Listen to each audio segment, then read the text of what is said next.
na esengo bandeko tokutani ndenge tomesana kokutana bisika wapi totongo ko ekolo Kongo po etongama lelo toza na kati ya bozindo bokozwa biyano na mito na bino ebele etali kotambola ekolo na biso boye malamu bandeko mokolo mwa lelo na esengo toyambi oyo ya momesano mwana ya ndaku mwana bozindo toko présenter kaka pona respect toza na pona bino sinon tokora représenter les sociétés ezali mwana mboka tobengaka ye Prince Willy Mishiki Bouini 3 boko mitu na pona nini Bouini 3 asa limbola yango awa mwana mboka boye madame Ozali président national, il y a Union nationale des nationalistes. UNANA.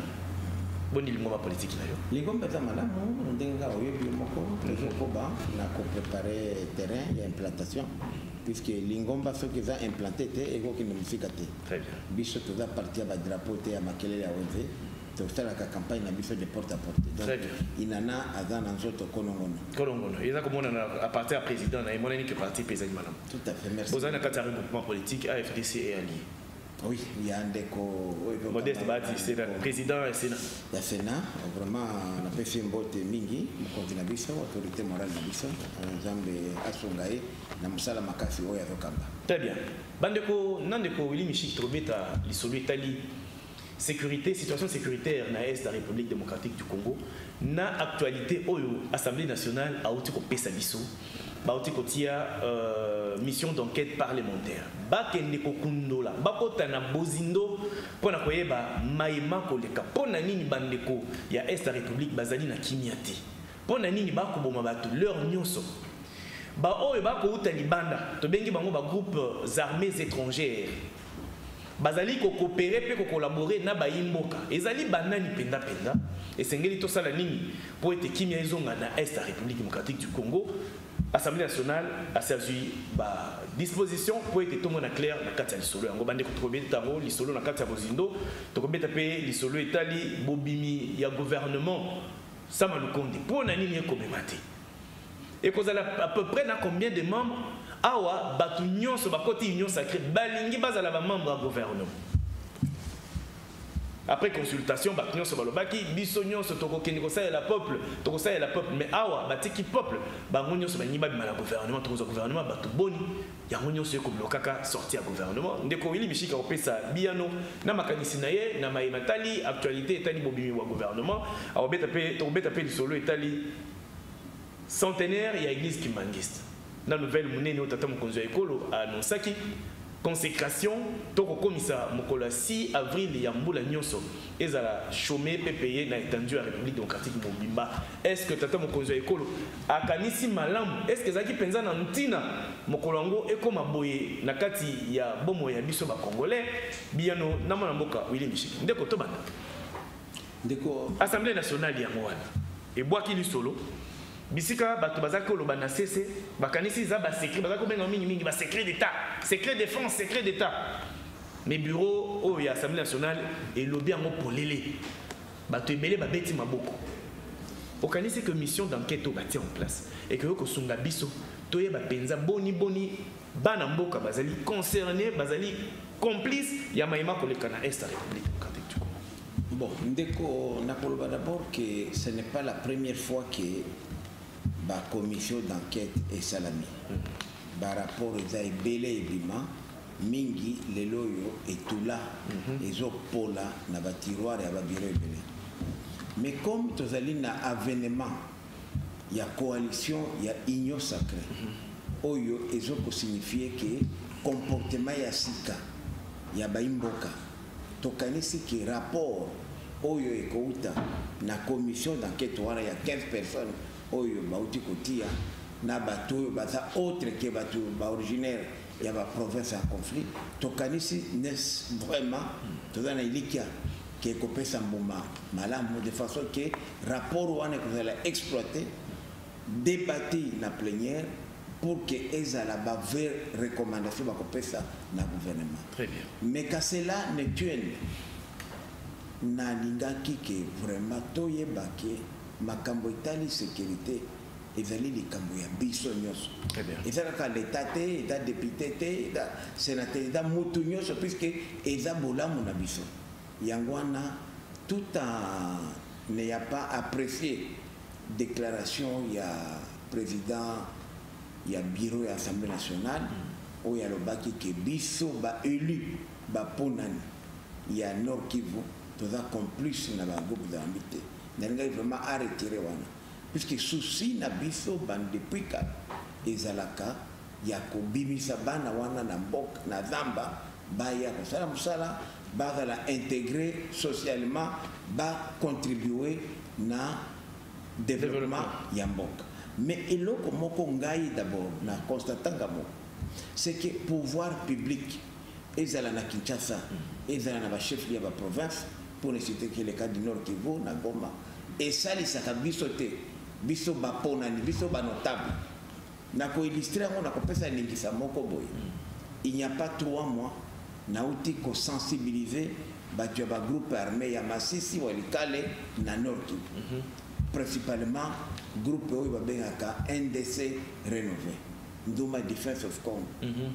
Plus de 3000 jeunes ngai wili mishiki na bimisi bango bandimi ko bimazamba na convaincre bango ça le gouvernement est changé to komi na régime ya Afrika makambo ya Afrika ya ngoya bolobaki ke baki konyokola bino comme maintenant toujours président oya uti na opposition aibi pas na bino 3000 de ko babimi mais elle ba komi na Goma bati ndambo na centre babenga ya Bambiro eza centre de formation ya la police mususu bake na centre ya militaire ya Rumangabo na ka Rumangabo na Ruchu mendeko après 2 mois bana wana bazai ko zwa biloko koliate yomo ko ebi pana biso biloko koliate ka ofele 1 kilo ya pomme de terre na Goma eza ba 500 made surtout le baté made surtout ba 700 francs OK na pembeni wana Ruchuru nete sika camp militaire ya Rumangabo ezali ba pomme de terre 200 francs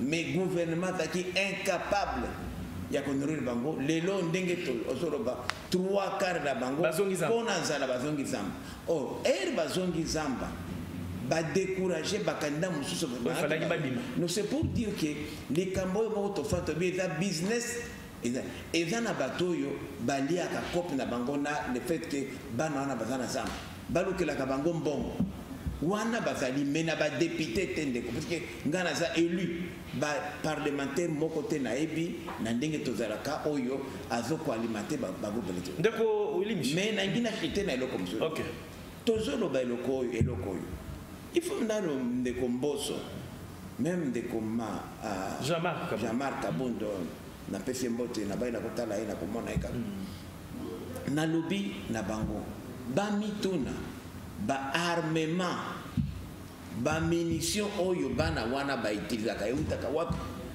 mboka moko te ezali te oyo etindaka ba munition na armement epana biso nyoso wana eutaka na mboka na biso awa na ba soda na biso na ba policier na biso yango musala ya liboso avant même rapport wana ya commission ya bakata circuit ya provisionnement puisque circuit wana ndezo ko bomba biso ngai nadhana ebio moko na area 1+4 nazaki ko diriger entité maimai ba officier belé ya armée ya police ngande na sala ordre de bataille na bango ba benka OB ba ministre mingi ba mandataire ya regroupement maimai ngande na pesa ba kombo et je vous dis ba opération wana ba lo sala kala comme ba ndoko betela nga masolo ni ba lo sala parfois ba organiser surtout oyo ba commandant ya ba troupe opérationnelle o ba zo benga ba sokola 1 sokola ba sali ba fausse opération ba attaquer maimai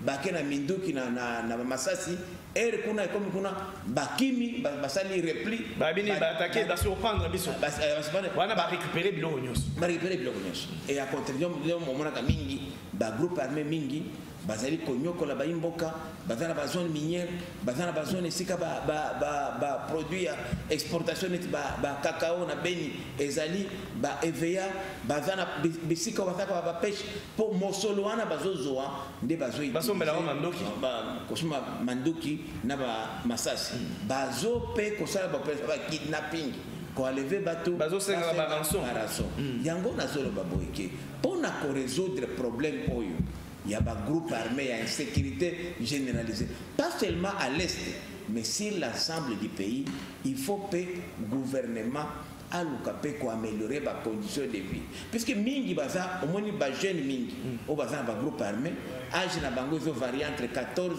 à 24 ans. Ce sont des jeunes désœuvrés, les parents, les foutaka bango te, bazana vaccin ya classe T, ya classe T, batanga te.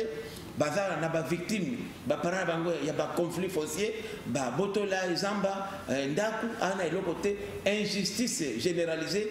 Donc c'est une question oyo tokoki ko résoudre d'une manière transversale, puisque ba cause mingi ezali ba cause endogène na exogène, mais gouvernement azali na responsabilité munene pour na ko pérenniser le quoi. Très bien. Tozo kindi na mayo lobby bureau ton de Komboso a kokai kolobate que ba élu ya Kivu bazali concerné.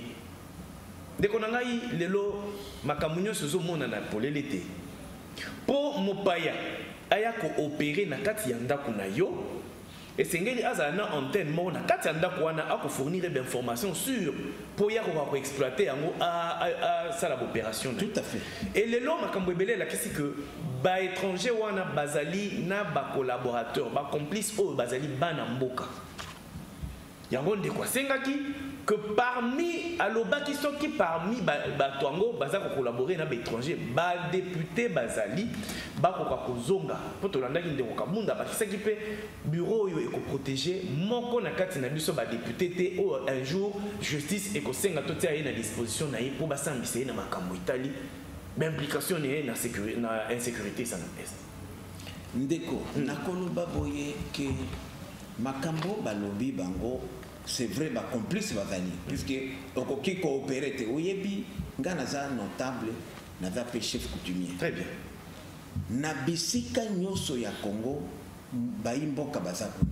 Yo za étranger oko occuper te terrain moko baimboka bazakuna. Mais qu'est-ce qui se passe en réalité? C'est-à-dire que bana mboka oya biso nde bakoma ko utiliser bango. Na koki ko pesa ningisa moko. Lakisa. Biso na walika le territoire nangaye fika ngana da chef coutumier ezali presque 24 500 km². Presque taille moko na Rwanda. Erba FDLR ba rebelle rwandais baye bazaki mabe toke na walika puisque 3/4 ya walika les a enclavé.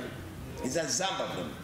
Ba koma iko sala ba centre de formation na zamba wana na zamba oui ba sali ba université ba école ba supermarché bilo zota na poto ba et comme moderniser mais na kati ya zamba 3/4 ya walikale administration exacte ni mutu ya l'état ni armée ni police yango no moni ba to ba ko fada kuna mais biso siko ba imboka ba comme même ko ebisa biso ba chef coutumier tout futa ba impo ba ta futa mpako bango bazo collecter mpako na 2006 ndeko na ndeba maimai boboya likangwana ndeto sala campagne ngai moko na kuti ba 20h barrière moko na butu ya ba FDLR bo futa mbo ngai chef coutumier excellence yo habite oyo te to convoquer ba notable ya biso na ba groupe armé na lobi bien groupe armé ya biso ya walikale to lobi bakambo yo excel ndeko nanga to sa organiser ki biso moko to bandi moko lelo oyo na walikale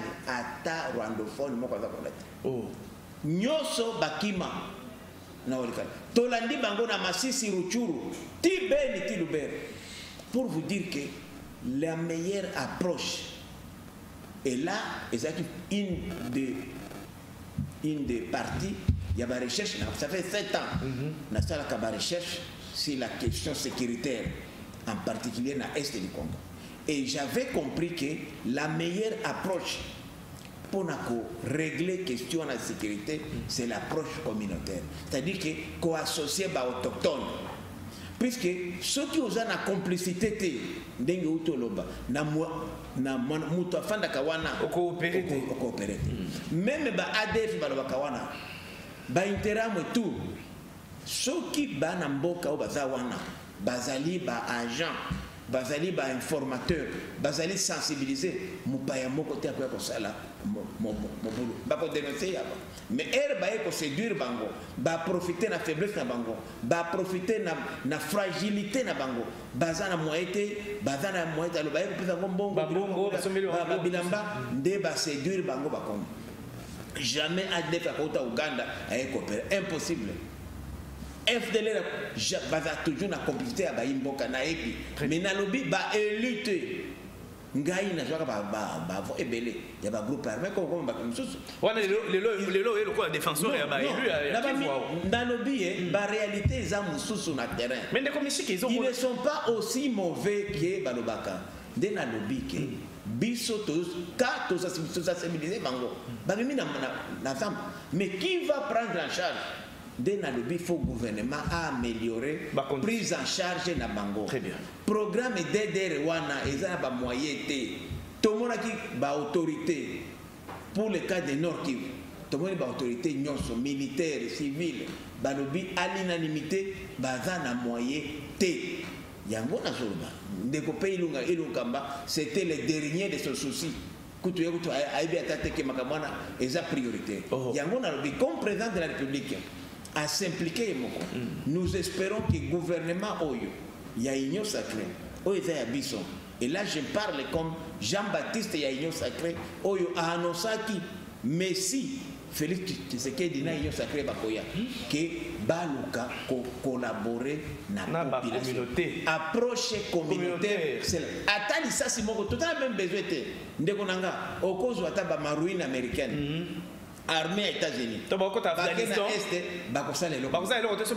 dans la communauté. Puisque ezali guerre moko asymétrique. Baza se fusionner dans la population. Ce sont des maman moko ya mukolo. Auti bilanga ati masasi na mukongo na panier. Ati likolo makemba banini. On est à ce moment-là quoi approvisionner bako par. Mais pourquoi ce maman on a ça sensibilisé mais ce qui complicité et côté na communauté à travers les dénoncer to corriger ngo sata lisasi moko ebeta yango na zolo il faut que approche malheureusement na utolanda colloque moko basali ya na hôtel Béatrice à l'initiative ya ministère ya intérieur depuis 7 ans ezaka approche na ngai ba bengi ba communauté menga moko expert ba invité ngate tamuso ba invité ko za Kinshasa te nazali ba ndeko yo pe mouvement il Gilbert Konde to bandane IDP ça c'est d'ailleurs parmi les pionniers to uti ko zalane awa récemment il y a installation à bureau il y a Sénat donc ba ebi mais problème ba congolais c'est que yo mutu oyebi eloko ba ko associer yote ba okende musika et bazo banda makambo zero biloko to banda ngo kala to yebi terrain nous connaissons qui est qui yango na zoro ba bande gouvernement ya Sama Lukonde ba utiliser approche na communautaire biso bana mboka to zengi musala te nazaka nda ministre te je suis candidat à rien bana mboka ngone bino bonde bakolo mabela ngone boza ba complice makasi na kati mais c'est à dire que acteur politique baza cité na kati wana baza na chaîne à commandement baza cité na kati wana mais c'est quoi ton ça la confiance ndena lobi ba naibi ke ba complicité ezali puisque si na chaîne à commandement ce que tali les noms au moni train de vie à ba officier supérieur mingi ya armée comme na salaire na ye na ya police par rapport à salaire na bango ba immeuble belé ba tonga pa na biso même awa ya ba généraux ba zwa mbongo wana ba colonel ba major yo za na salaire ya 200 300 500 000 dollars okozwa immeuble wapi ya ba 2 millions 3 millions ba besoin osomi ba bateau ba avion mais il faut faire l'enquête yango wana na lobby oyo commission d'enquête ezaka kuna te il faut pe awa batuna yoza chef ya opérationnel ya troupe commandant en place bozo comment yo bozo yango lo moni bande ko neto ba makanika wana azaki pana ngana walikali abando beta ba kopa banda kala azaba pelero finalement akimi akeme na officiellement commandant rébellion et panay mususu yo auti na kichanga na masisi akimi pe baza ebele basala kana aussi longtemps que purge et ko sala matin na armée na police phénomène ya groupe armé et comme ça. Mais les combats na kati armée to le belandeko Willy Mishiki. Est-ce que bakoki ko garder pendant longtemps bah même les mêmes responsables na chaîne à commandement pendant 5 ans disent ont quand on a moko permutation et personnellement na loba plusieurs fois pour un éloignement surtout il y a bateau ba comme ba complice au sali une année c'est on faut qu'on déplacer OK ailleurs mais même ba ina bato ya sika ba maimai ba fa bango off ba ba sombelo jeep ba impliqué dans le trafic à minéraux. Alors il faut payer pour améliorer la réforme. Il y a secteur, il y a défense et la sécurité, il faut accélérer. Il faudrait qu'on ait un soldat policier dans la condition il y a bien. Il y a un team qui na front, mais il y a un team qui na massif, na beli kona. Navana ba petit nanga mingi o ba utana na ba groupe maimai des officiers ba bi excellence tozali awa même unité tozanga ako signaler ndenge nini que mouvement unité azanga abi excellence ça fait deux jours rachel monsieur civil garde civil il me donne comme leur député donc tozali na ba problème ebelé yango na lobi d'abord aussi longtemps que muto azui munduki aux autres il y a pas condition bien te munduki wana contre moi voilà dernier lobby faut ba réforme ça il faudrait payer l'eau ba frustration na armée na police et longwa okomona moto ayeboye ba grade paf général colonel fonction balamoko oya banda peut-être kalaza la plus d'expérience il y a déjà je connais des amis major pendant 25 ans. Je connais un colonel là, un ami à moi, 22 ans à ta colonel. Donc, intellectuel licencié. Donc, il y a des injustices. Bah, frustration, wana. Il faut qu'on résoudre. Bah, commis complice, il y a bangona. Très bien. Tolingite que tu vas la gâter, mais base au moins le minimum vital.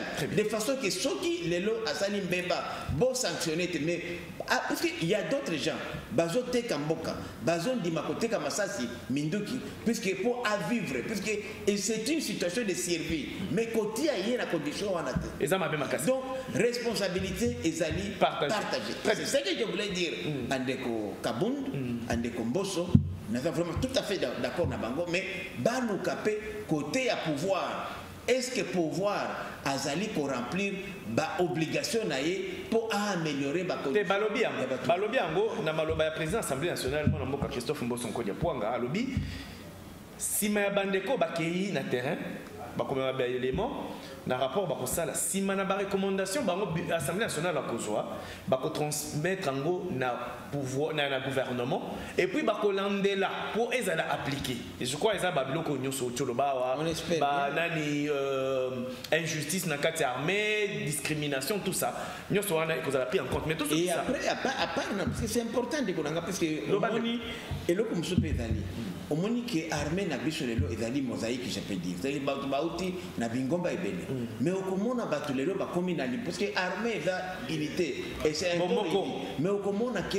bazali toujours o bauta na MLC ja Pierre même o bauta na RCD o bauta na maimai ils sont toujours comme ça or il fallait vraiment qu'on briser et loko wana ba regroupement wana ba intérêt parce que yango isali que lelo tous un problème il y a homogénéité il y a armée na biso très bien on les a bien makasi ndeko Willy Mishiki toko si ça dossier toko ta dossier à gouvernement sans qu'on a tout nombre tout oti tant aux humains loba mbala yambo mbala ne bandeli au lobby par rapport sur mission d'enquête parlementaire ba commission bâtie en place au lobby par rapport ezali ezangité ezali ebelé ezo pour la nakati ya barmoire est-ce que vous allez convaincu que esika ba mission na ba commission ya kala esala ki que ba rapport ba memaki batikali ko examiner ba exploiter en teza na ba tiroir eza ko polo na gouvernement il y a union sacrée à Ibandeli aux assure na bureau ya sika union sacrée na assemblée nationale ba rapport au commun aux assure que ba ko exploiter yango ko ta ba tiroir ndenge oyo lobi ya kala te yango na zolo ba d'abord union sacrée c'est un état d'esprit les ali vision ya sika oyo tata mokonzi auti kolimbola na discours nae il y a le 6 décembre il y a mbula oyenti c'est-à-dire qu'il faut tout ça makambo différemment il y a beaucoup de rapports même il y a ONG et ça là même il y a administratif tu as l'état bah ça là mais attends na mapinga exploité même na mapping tout tous les rapports mapping, il y a ma bête, il y a des vérités autour bien. Mais il faudrait que nous soyons appliqués. Puisque nous, Congolais, défendons Dali Moko. Congolais attendent à Kate. Congolais ne fait pas. Si vous voulez dire bomba Congolais et loco, tiens, on a beaucoup. Agotangate. Agotangate. La télévision, oui, réseaux sociaux. Mais ceux qui ont les réseaux sociaux, ils ont vraiment livre comment avancer. Mais les gens s'intéressent sur des futilités. Yango n'a pas que cette fois-ci, puisque le gouvernement a une période de transition, n'a pas gestion prolongée, il y a coalition FTC cash. Ah, vous avez la prolongation. Prolongation, il y a match qui a prolongé, mais il y a un match. Mais les jours que va investir gouvernement est union sacrée. Qu'est-ce que va comme dès que responsabilité maintenant, il y a union sacrée comme parce que union sacrée ne gère rien. Il y a un bateau va comprendre pourquoi la plupart d'initiatives et la présidence de la République comme Tchilejo, c'est puisque le gouvernement est alité. Or, il faut que le président de la République, que le seul, sur base du programme, puisqu'il y a en 2023, Moutou a coupé sa compte. Le peuple les a séqués Félix. Donc, il y a un intérêt. Il y a même que le gouvernement puisqu'il n'a pas droit à l'erreur. Ce qui a l'ingénieur, c'est Félix Sabatou. Comme Kabila l'a fait, tel le Kabila l'a fait. Tous autres qu'on a sujet. Dès qu'on Willy Michel. On a bien, c'est Kabila le pauvre qui est vilipendé. Pourquoi? Puisqu'il n'a pas su suivre au quotidien Makambo. Tous autres Makambo gouvernement, c'est quoi? Dès qu'on Willy Michel qui. Tata Mokonzo École a consulté qui paye avant l'Union sacrée. Oui, tu as consulté dans le cadre de regroupement à Bisson. Très bien. Pour Baïke, tant qu'on a mis la consultation et pas Tata Mokonzo École, on a situé dans palais de la nation. Bazako Loba, Bisso Tokei Union sacrée pour nous la peuple. Mais Oyo, Bango Balo, Baki na Oto Kobika Mikolo, Ezaï Lokola Boutuna Moi, contraste Ezali Kokanati.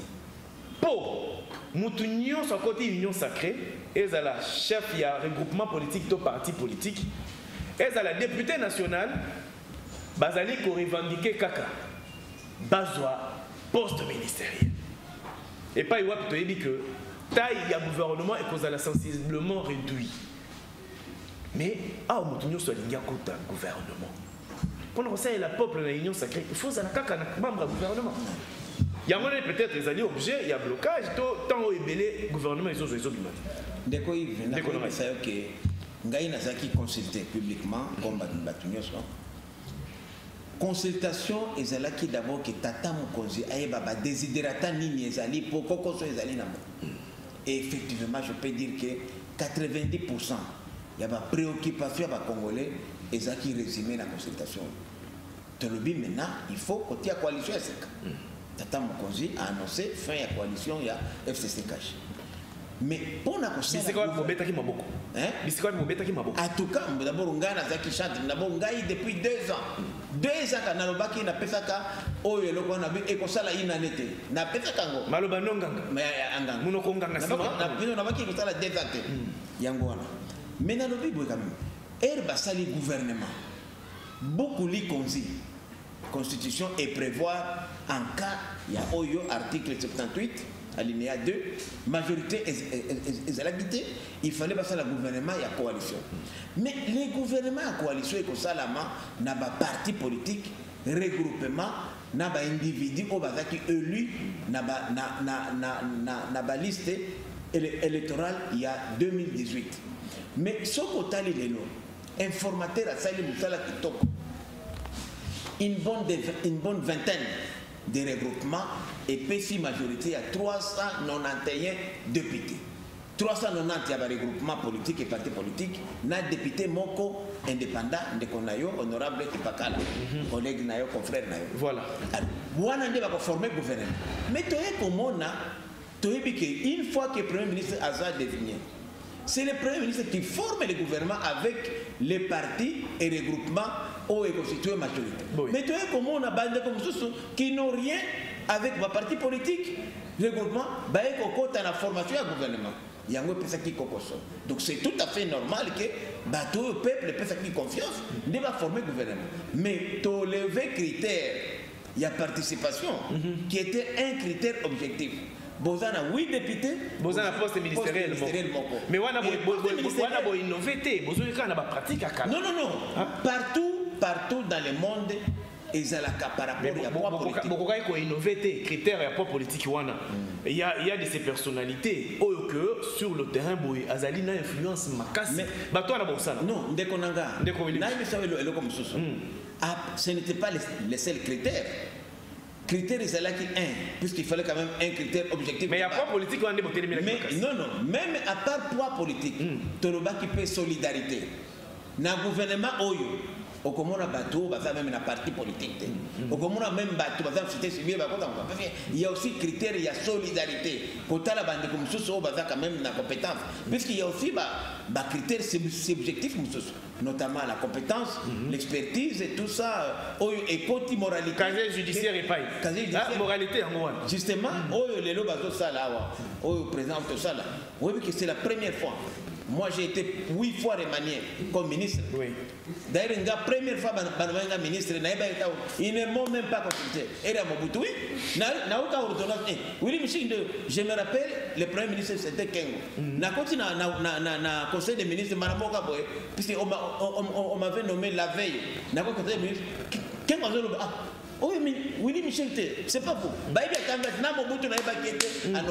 Donc, mais Lélo, c'est la première fois. Namoni que président a signé batinda liste il y a un ministre bata la casier judiciaire ya moko na moko ezala kate service de sécurité associé na à côté na kate c'est la première fois yango nazo bana baimboka ke et puis c'était encore un critère bauti ko éliminer bato mususu. On a demandé au regroupement, mon cher, Moutouna Oyo, moralité zéro. Donc,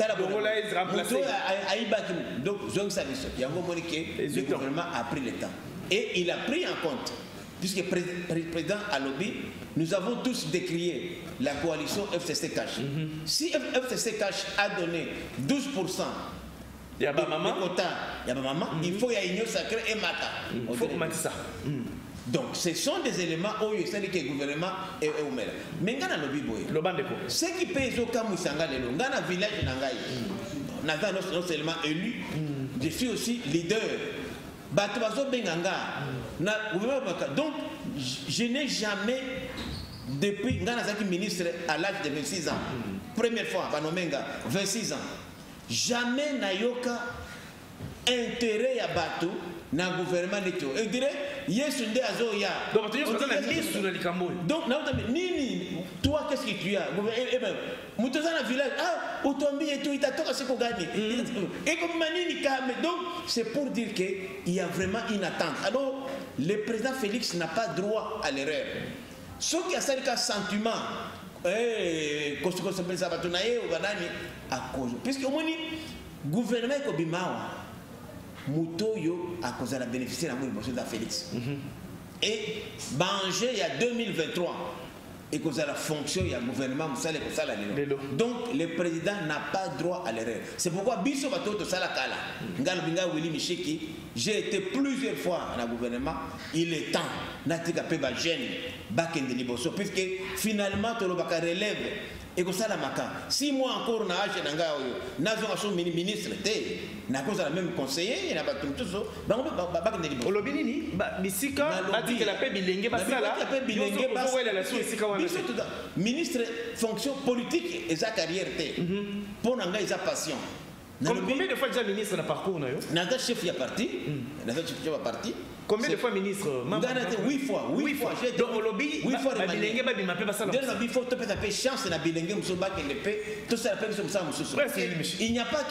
dans le gouvernement. Moi, je suis dans le secteur privé. Je trouve qu'il faut un moment donné au Tigre Batumso. Première fois, à côté de gouvernement. Non, à côté de gouvernement. Il était à l'OFIDA.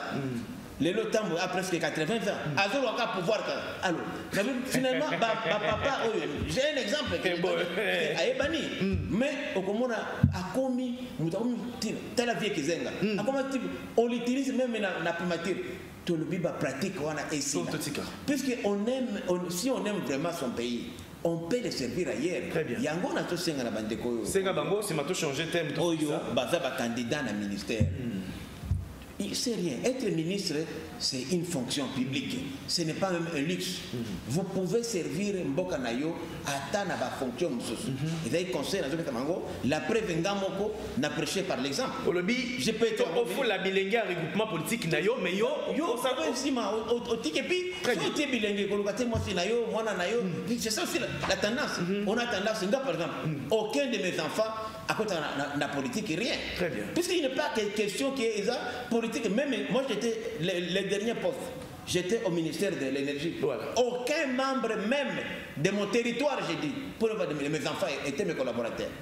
Toujours prêché par l'exemple, parce que je suis très fier de le dire. Vous pouvez vérifier au ministère de l'énergie, arrêtez le ministère. Aucun membre. Il y a proche, famille proche, il y a famille pour tout territoire Nangaï. Très bien. Territoire Nangaï. Parce que c'est bien bon. C'est pourquoi moi je disais aux gens, peut-être sur le Bango, que moi je suis Kimbangiste qui n'est pas fidèle de l'église Kimbangiste. D'accord. Donc, télévision ezali ngonga malheureusement toko sala totiki pe esika ba misusu pe bakota masolo tokomo ke na osukisa mais toko sukisa te tant que tobeti di solo il y a centenaire célébration il y a centenaire il y a église Kimbangiste te ndeko 6 avril tata mokonzo ekolo azaki na Nkamba Nouvelle-Jérusalem bisika wapi asalaki annonce o ezali ko consacrer à 5 parlements à s'activer pour être mokolo 6 avril et comme une journée chômée et payée dans ensemble le territoire national. Est-ce que Félix Tshisekedi azalaki penza na raison ya koloba likambo yango po likambo yango eza critiquer mingi na baike makanisi eza ndenge bon d'abord na koloba d'abord annonce oyo tata mokonzi alobaki ezali annonce politique. Mais il y a une procédure à ça. Mais ngai na mité parce que le président Félix Tshisekedi na salle avec juste en face d'angai. Na mona qui est la salle annonce na mi moninga moko. Puisque erosa na Nkamba ndeko nanga au senti nguya. Tu sens que tu es vraiment sur une terre sainte. Et si comme ça, j'ai vécu des miracles. Maman monte là qui na wana a hotel Katanga. Avec na tension bête pas. Amerika maika boucho boya maika maika Nkamba maika et sanction c'est stabilité nana un politique mususu na kota comme on a été il souffrait de problèmes à diabète Amerika Nkamba na miso na ngaka na bango donc il y a beaucoup de choses lero baboye les loyo Kimbangu ne considère pas Kimbangu Simon comme église d'abord de son vivant il n'y avait pas l'église kimbangiste non et après Kimbangu. Moi, c'est la philosophie politique. Ce n'est pas ma religion. Mais je suis kimbangiste pour la philosophie. Ce qui mboka c'est plus qu'on n'a pas de kimbangistes. Des gens qui ont la vision de Simon Kimbangu. L'amour de la patrie. Simon Kimbangu, 30 ans, c'est le plus vieux prisonnier du monde. Mandela va bricoler l'histoire. De 1921 à 1951 dans la prison. Plus vieux prisonnier politique du monde. Plus politique du monde. Et puis, c'est par conviction. Et si on n'avait pas arrêté Simon Kimbangu, on aurait été indépendant en 1925, peut-être 1930 ou plus tard. Donc il y a mon musica. À mon avis, era zonoba, mutu mwindo, akoma mundele. Parce que on le prenait pour le quoi ça problème. Donc indépendant. Donc les gens et quand vous avez vu déjà comme Lumumba, comme Musée, Laurent Désiré Kabila, comme Étienne Tshisekedi, ce sont des gens qui ont suivi les pas de Lumumba, pas comme religieux, mais comme un visionnaire politique. Moutouassa a 30 ans de Bonanga. Tu te rends compte, 30 ans en prison. Alors il dit, mais il est mort vivant. Debout. C'est un homme qu'il faudrait que la génération future et dans ces pays ici, nous pouvons aussi produire des hommes intègres. Il n'a rien laissé, même pas Ndako, même étape, il était au service de la nation. Yango Tolobi, c'est vrai, une journée chômée et fériée, payée, et ça a un impact budgétaire. Mais ce qui te monde les lots, éveille à conscience, oyo toko qui récupérer en compensation, il y a prise de conscience pour la kimbangisme, pas comme religion, mais comme philosophie politique, toko récupérer mingi. Talo concussion, corruption, moralité, puisque tout ça, on a considéré même au-delà de la consacration du jour du 6 avril comme payé, chômé, mais nous pouvons introduire l'enseignement de base d'abord les cours de kimbangisme, c'est-à-dire que la comme vie philosophie, comme philosophie politique. Parce que philosophie, Jean-Jacques Rousseau, mais il y a biso moko, les lots, ok, la école, tout le monde Indira Gandhi, mais tous ces gens-là ont copié moi dans la biso moko. Yango Tolobi, les jours, journée à 6 avril, vous avez jour là, les affairiers, n'a pas été bon que moi au profit, tu vas apprendre philosophie Kimbangisme. Méditation, te réfléchir, est-ce que nous avons encore des Simon Kimbangu dans ce pays? Pourquoi on ne peut pas aujourd'hui produire d'autres Simon Kimbangu? Et là, je félicite le président Félix, puisque Azali Makota na Mozindo, Kokundo la Valère, c'est pourquoi nous avons dit qu'il faudrait que Kambawana, moi j'ai été plusieurs fois à Jérusalem, mais il faut voir les gens. Oh, il n'y a rien de Jérusalem, il n'y a même rien de spirituel, rien même de saint. C'est profané, mais il faut encourager l'infrastructure, notamment Zéla Ngomoko, infrastructure aéroportuaire pour que elles aient la centre touristique. Il faudrait que le ministère de la culture, le ministère de tourisme, va doter une infrastructure pour que nous puissions accueillir le monde entier. Non seulement ça va aussi faire entrer des recettes, puisque quand ces touristes viennent ici, ils dépassent et pas la biso, mais aussi ça va faire connaître au monde entier l'histoire et un bon cannabis. Très bien. Ndeko wili mishiki ngonga eke pinda na suka. Okota la caméra nde ayo. Olobeli peuple na yo. Na makambo itali sécurité, insécurité tokobika na est. Même dans 45 minutes, parce que sur le lobby est belé, ça les synthèse à 45 minutes. Au lobby, les Cambo Pesitoli, Naba Oyo, Bako se retrouver na kati ya gouvernement le compte d'été. Au Pessi Bango Tolipo, les années gouvernement peut-être le compte des 1, on connaître le compte des 2, Bako na 1 T, Bako se retrouver peut-être na 2, Toli au Pessi Bango Po. Bazali ko prédire mingi que après sortir à gouvernement le compte de Tokomona. Et belle la déclaration, il y a une union sacrée, n'a pas satisfait. Caméra, le bel j'ai été ministre à l'âge de 26 ans. J'étais le plus jeune ministre. Je crois que même jusqu'aujourd'hui, on n'a pas eu un ministre. Il y a un âge, Azalité. Nazi n'a comment remanier 8 fois, donc n'a pas gouvernement 8 fois. Depuis l'époque de Mobutu, n'a pas à Kabila. Bon, les autres, c'est que lui n'a pas manano, bah me souple pas kende. Quand tu as un gouvernement, ce n'est pas la fin du monde. Volonté, on te jouit. Jamais dans l'histoire, il y a Afrique, majorité échangeant en pleine législation. Et Zali Mikamo et Azam. Ngaï Moko, Jean-Baptiste, quand j'ai parlé dans le mois de septembre, il y a 5 mois, 6 mois, Ngaï Moko, j'ai parlé, Moko, Jean-Baptiste, il y a Union Sacrée, Nazo annoncé Hécatombe Oyo, Tsunami Ekoya. Quand j'ai parlé de 267 députés, on me prenait pour un fou. Les loyaux, ils ont une majorité. Ils ont été, ils ont un message ensemble.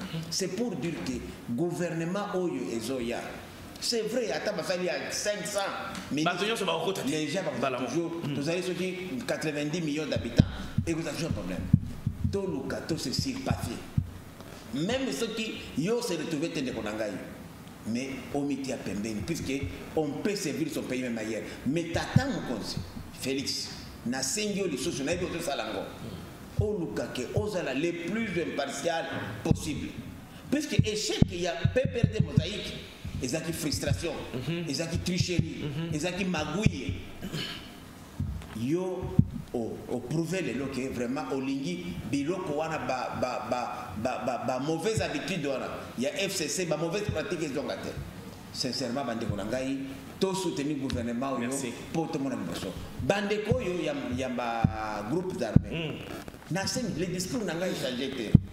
On ne peut pas aujourd'hui codifier l'état na ebi besoin ba problème na ebi besoin victime ya ba frustration ba conflit foncier ba injustice et pauvreté, mais on ne peut pas aujourd'hui défier son état. L'état congolais dépense des milliards par an pour un problème de sécurité. Comme Tata Mukonzi a joué comme parmi les problèmes prioritaires.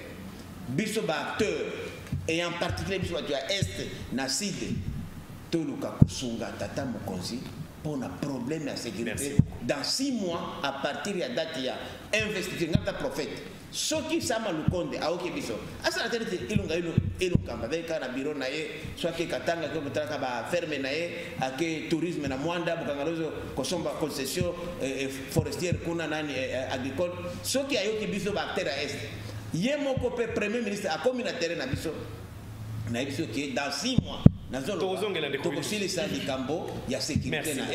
merci beaucoup Prince Willy Michiki Azali président national, il y a Union des nationalistes, Union nationale des nationalistes, Tobengi Unana, Mambo Katotondio, Ndenge Ondemimbela, Propesi bien, Mituna Yabalandina. Merci de pour l'invitation. Voilà, pour Amkolon, tout ce qui si Bandeko Nzambe abatté l'école Congo, Apesa Boanya, P Namaele Nabakambi. Actualité, au Union Suzanne Mitem Congolais, sorti, il y a gouvernement Samalukonde, Mission Sotokosela. À tout à l'heure, Nzambe abatté l'école Congo.